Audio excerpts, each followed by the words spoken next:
Okay, can you tell us your full name? My name is Barbara Jane Rose Mara McDonald. Were you named after anybody in particular? I don't know. No, I just know that there are a lot of people my age named Barbara, and then there's a huge gap. And you would have thought when the Barbie doll came out that people would have named their kid Barbie, but maybe not because of the way she looked. I don't know. But there are a lot of people my age named Barbara, so I just think it was a popular name at that time. What about the Rose? Didn't even know. Oh, Rose. No, my mother named me Barbara Jane. That was so when she got annoyed at me, she could call me Lady Jane. But the Rose is after my confirmation sponsor, my Aunt Rose. Oh, okay. So that's why I have the Rose. And tell me about your parents. Oh, my mother, Agnes, was born in Castelvecchia, Italy. And the rest of her family, I mean, her older brothers and sisters, she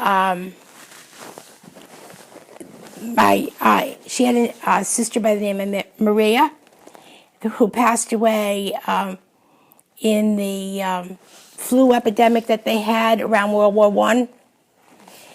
And she had an older half-brother, Vito. And then she had an older sister, Santa was her name. But they called her Sadie, which is ironical that Joe picked that for the dog. I don't know why he did that. But anyway, and then she had an older brother, Dante, who was Daniel.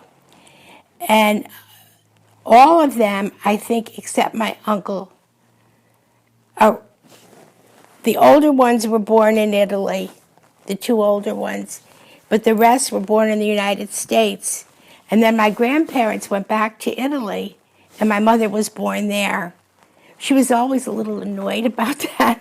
She really wanted to be born in America, but she wasn't. And my mother there was a gap in the ages between the two. I don't remember how many, probably I could look it up and find out. But my Uncle Danny was her older brother. And what else would you like to know about my mother? Your mother's parents so they were from Castelvecchia? They were both from Castelvecchia, as far as I know, yep. And what were their names? Antonio and Alessandro. And I can't remember her name. I think it was Cerquini.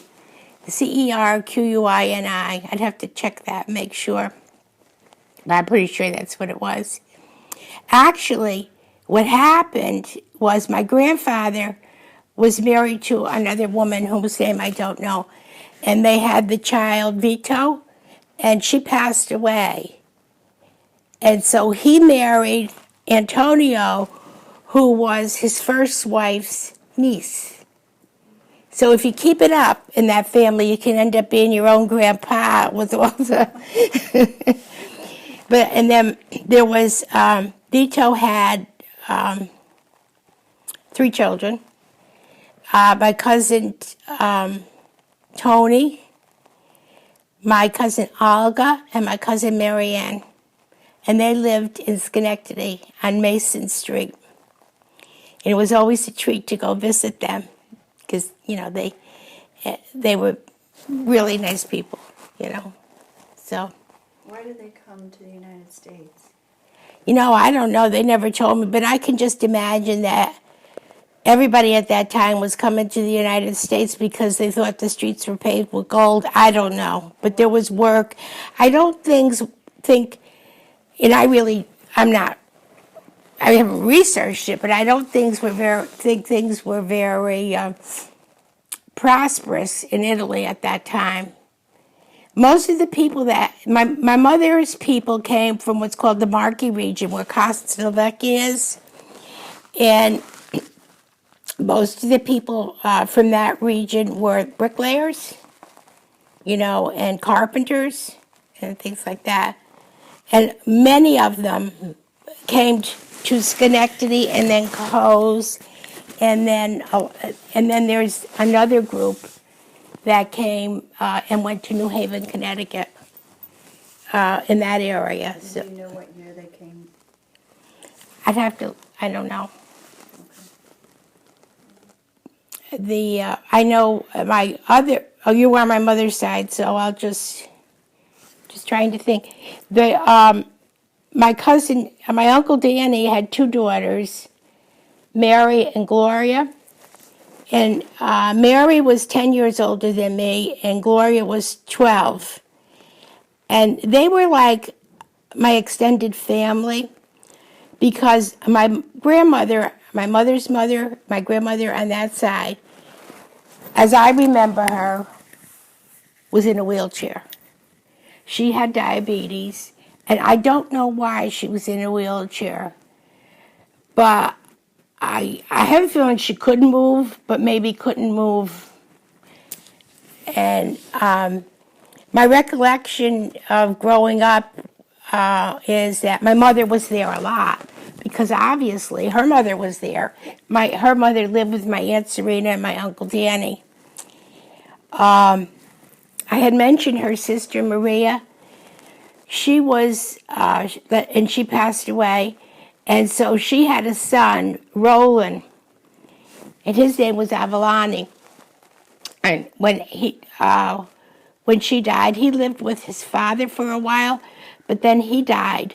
So Roland ended up living in that house too. This was common. It seemed like my Aunt Serena took care of the world.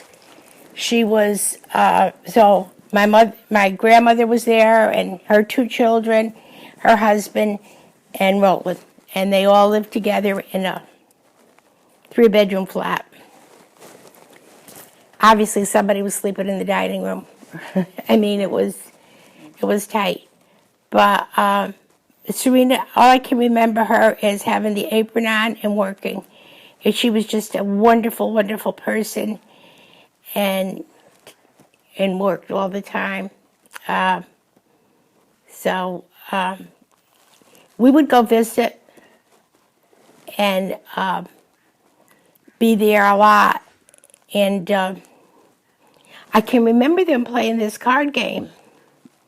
And I didn't understand it. It was called bridge. And there was always a dummy, which they would let me be sometimes. But they didn't teach me how to play bridge, nor did they teach me how to speak Italian, because they had that method for saying what they wanted to say without me knowing what was going on. And I was quite aware of that and very annoyed about it. But my mother said she never taught me to speak Italian because my father didn't know, and she didn't want me to have that division with my father. And he didn't learn Italian because his mother didn't want any of the Maris to know how to speak Italian. Since they were in business, she felt that if she spoke Italian to them and they did that back, the customers would think they were talking about them. So she never taught any of the Merits how to speak Italian. They were here and they spoke English. So, but back to my mother. What other questions would you like to know about her? What about your grandparents? What did they do here? What kind of work did they do? Actually, they ran a bar, a grill. There were a lot of Italians that did that too when they came to Cohoes on the island. There were actually 9 bars on the island at one time, and that's where we lived, of course. And my grandfather ran a bar. My mother recalls working there as a little girl, and she actually had a funny fingernail because they used to roll the beer kegs down into the basement, and one of them went over her finger at one point. And so she did that. Well, and, so I think they had Italian food, and, and probably, and they had a bar. And across the street, the Mangarellis had a bar. It was like right across the street, and on 3rd Street in the island. And they're the Coochies. had a bar on Bridge Avenue. And the Doninnies. Do you notice something I'm saying all the time? My grandfather's name was Bucocoli. They all ended with the vowel I. And they were all from the same province in Italy. And all the people that are native to that province have their last name ending with an I. Now, obviously, there's other provinces where they have I's, too, because there's more than the provinces and vowels. Do you know why they settled in Cohoes? Probably there was an opportunity to work, and it might have been the bar. They owned a house on at 163 Bridge Avenue, and then the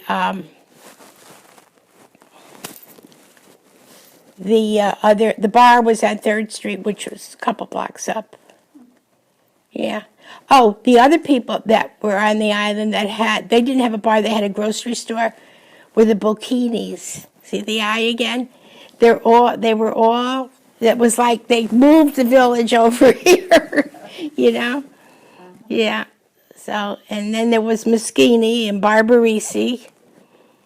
Yeah. We get together. I don't know if I really told you about that, how Anita Moschini was her maiden name, and Mona Zandri was her maiden name, and Arlene Getty was her maiden name, got together and they decided to have a festa in May. It's around the Feast of St. Rita, and they get together and I got included because my mother's name ended in I, and we make couplet. Now, I don't know if you've ever had that. I'll have to make it for you sometime. It's pasta, and you roll it out, and then you make little circles, and you put a meat mixture in it, and when you fold it over in a couple ways, it looks like a hat, which is why it's called cappelletti is actually what it's called, but we call it couplet. It's farmer's hat.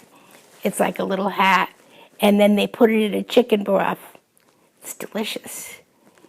Actually, I remember when John got married, my Aunt Serena lived over the drugstore, and she said, here's some couplet for John and Renee. They had just gotten married. I said, oh, thank you. So I gave it to John, and I said, here, John, Serena made this couplet for you and Renee. He said, wait a minute. There was nothing in the wedding ceremony about sharing couplet. He wasn't going to give her any. So it's kind of like a special treat.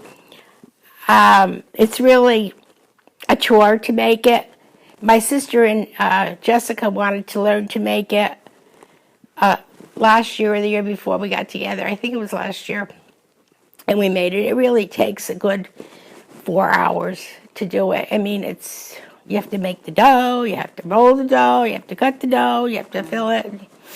But we did it. I might have some in the freezer. I don't know. But anyway, back to my mother. My mother went to Sacred Heart School for a very short time. At that time, they spoke French. And in her home, they spoke Italian. Imagine a kid in 1st grade going to a school where she's trying to learn English and they're talking French and she knows Italian. It was awful for her. So as a result, I never went to Catholic school. So I went to the school across the park. My mother had to quit school in 8th grade, after 8th grade, and she went to Albany Business College, and I think that was probably a 2-year program at the time, and she learned to be a secretary, and she got a job at Montgomery Ward's. As if you take a survey of the people of her vintage, or even your father-in-law, most of the people worked at Montgomery Ward's at the time. It was a very, very popular place to work. I really don't know how she met my father. I kind of think they met in the drugstore. I know, and then, of course, they got married.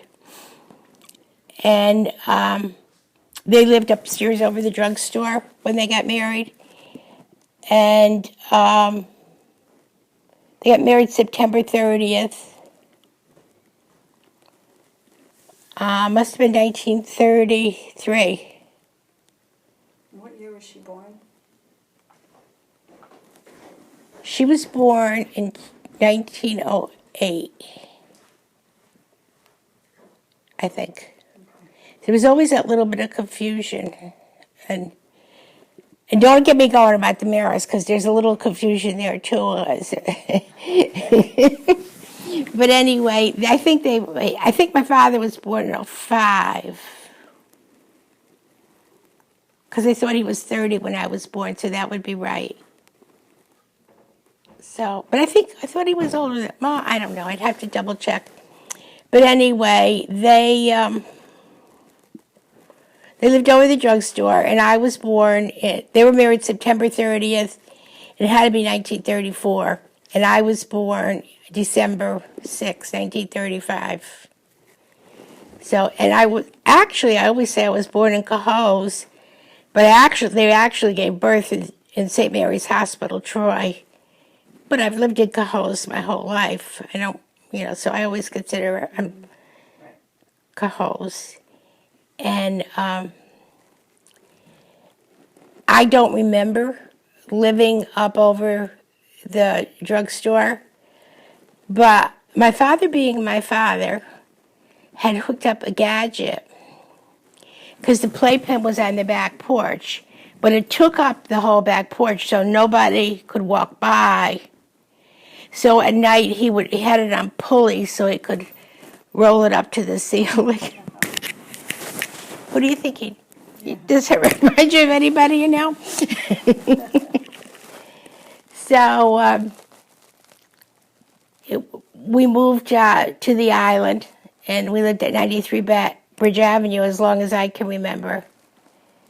And it was a wonderful house. It's heartbreaking to see it now because the last person that owned it must have had a nervous breakdown because it just went terrible. Right now the grass is about 14 inches high.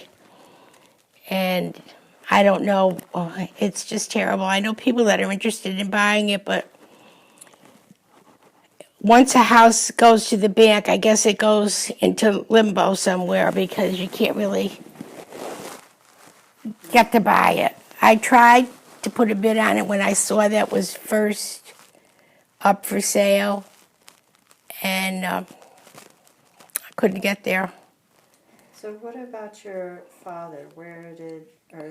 Let's start with your paternal grandparents. Where did your father's... My grandfather, Joseph, came from Montemor, Italy, which is down at the southern part of Italy. It's not Sicily, but it's right across the water from there. And my grandmother was from Cesara, which I believe is in the Naples region. I have to double check that because I really didn't, but I kind of had that in my mind. I kind of remember her saying she was a Napolitano, so I kind of feel it's that way. It's amazing how different people are from different regions because their cooking is totally different. But I really didn't know either of my grandfathers. My grandfather Mara passed away when I was 3, so I have no recollection. And I don't really remember when the other grandfather died either. My grandmother, on my mother's side, I do remember, and she passed away, or younger, but I knew my grandmother. I knew my grandmother a lot. When I was younger, whenever my mother wanted to go somewhere, she would deposit me at the drugstore. And that was fine with me. And then my grandmother was upstairs. So, through the years, my cousin Joe lived next door after a while. He had lived on Saratoga Street, then he moved next door. So the two of us were very close in age. And we would go up to my grandmother's, and she would let me do whatever I wanted. She would let both of us do. We could mess the house. We could do whatever we wanted. We could jump on the beds. We could do anything we wanted. But we got into craft. It was, you took plaster of Paris and water, you mixed it up, and you put it in these molds. And then you could take them out and then paint them. And, you know, we just went crazy. We messed up her back porch and did whatever we wanted. My grandmother was I was very close to my grandmother because I was there a lot. And I have, you know, many happy memories of being with her. I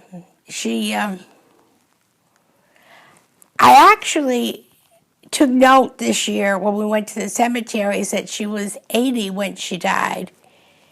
And she seemed, to me, so much older than I am now as I was growing up. She died when I was 15. And I guess it's because of the way people dressed then and people acted then. You know, I'm 78 and a half. And, you know, I feel that I act so much younger than my grandmother did at that time, although she was sturdy. But she had 11 children. Well, she actually had 13. As I just read, Cecilia was apparently the first one born. And she passed away. I guess she must have died in New York City, so they must have they got married. My grandmother was born in 1961, and they got married in 1861, excuse me, in 1886, I think.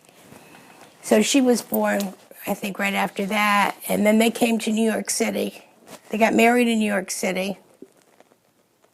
No. I'm a little confused right now. I have to look at that over again. Anyway, and then they had a son, Joseph, and he passed away at the age of 2. I don't know when Cecilia passed away, but I'm going to see if I can find out by looking on the cemeteries in New York. I don't know. I'll have to see that. I'm curious because I don't know what she died of. And because of Amanda, I'm curious. Right. But anyway, they had 11 children. Andrew was the oldest here, and then Frank, George, my Aunt Mary,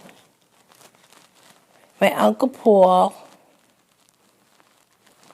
my Aunt Rose, my father,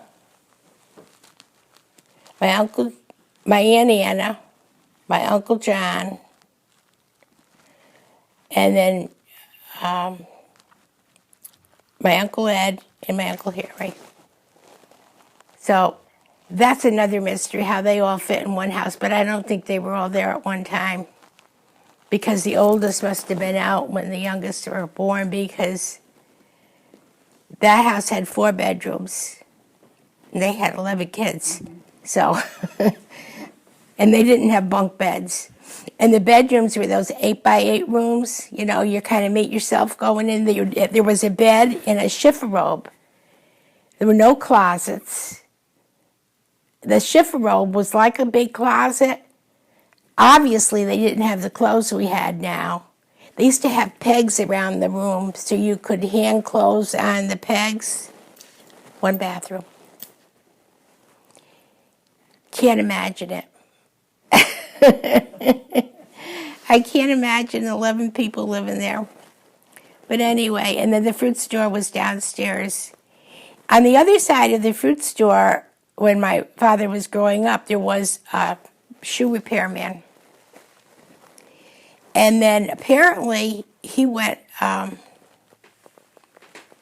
college at Connecticut College of Pharmacy, which was in New Haven. And then he stayed in Connecticut for a year or two, and he worked in different retail operations to get experience on how to run a store. And we used to laugh because he used to say, there was some kind of show, it was on the radio, and I don't know what it was, but anyway, they kind of mentioned different towns, and a lot of them were in Rhode Island, where I used to work in that town. And he would always be saying, Woonsocket, I remember that. And I think he worked a lot in Rhode Island, and not necessarily in Connecticut. But at that time, all the New England states reciprocated their license, but New York didn't. And as a matter of fact, that was the case when I graduated.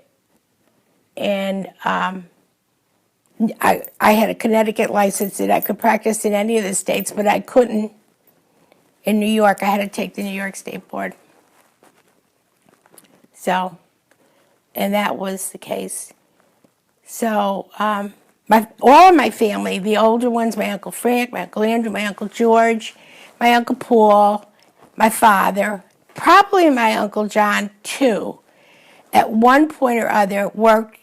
Those older ones worked for the D&H Railroad, which was down here in Colony, all their lives. Andrew, Frank, George, Paul. And then the brothers would work there, part-time. The Uncle Paul and John's father were very good friends. I actually have a picture, I don't know if you've ever seen it, of John's father with my grandmother, because he used to hang around there too. So it was fun growing up with that big family. There were I had a lot of cousins.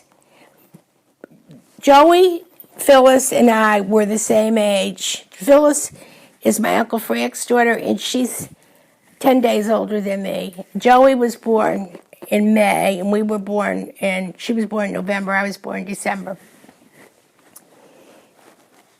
But the rest of them were all a lot older, So we were kind of like the last generation. And then Uncle Harry got married, and his first children were the twins. And they're 10 years younger than me. And I can't tell you how delighted I was when they came home with two babies that looked alike. I was speechless. It was just wonderful. Of course, I was not allowed to touch them because they would break. And I was so violent. I don't understand.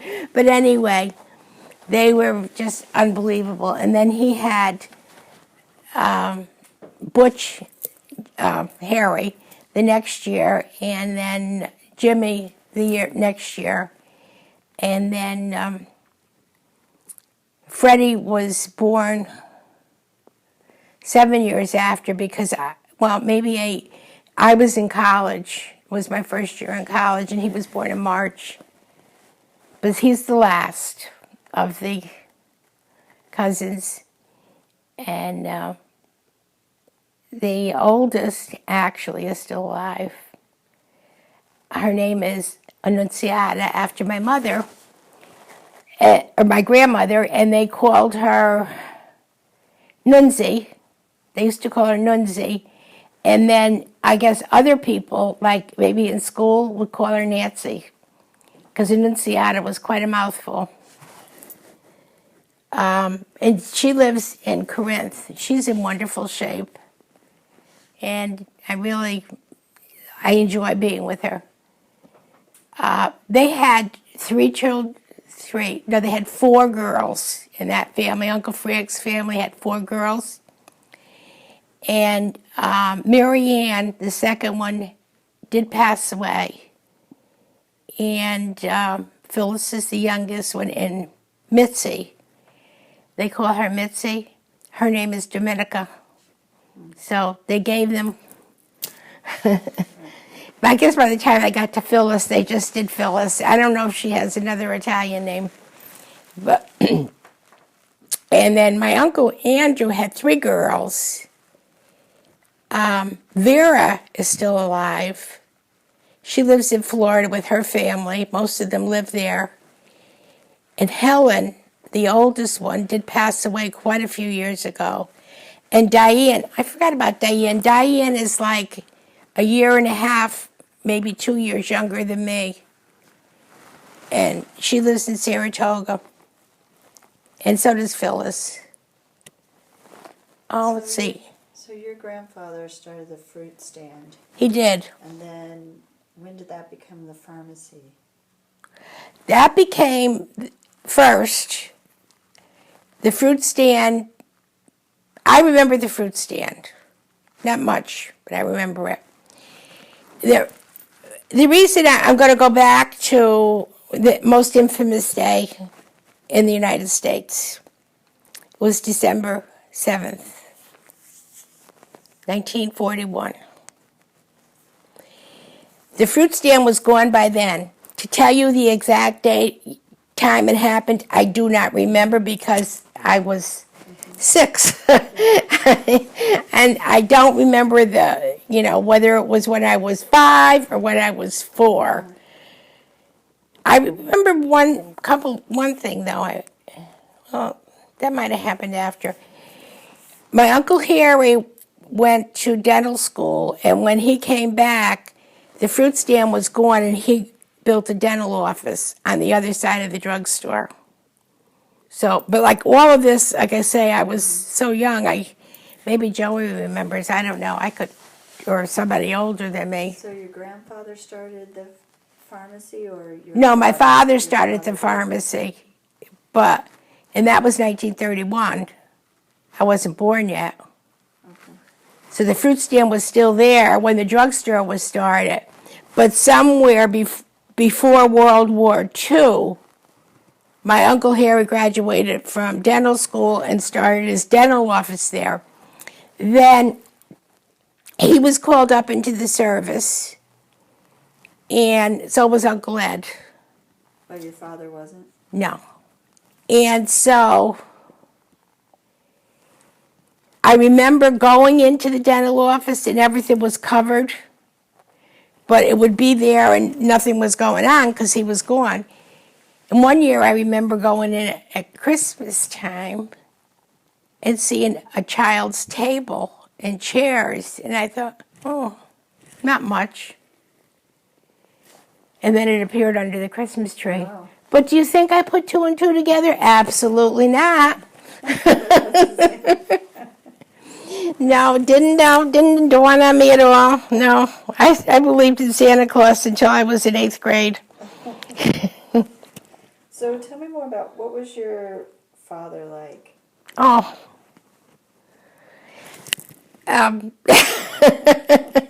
I don't know that I have to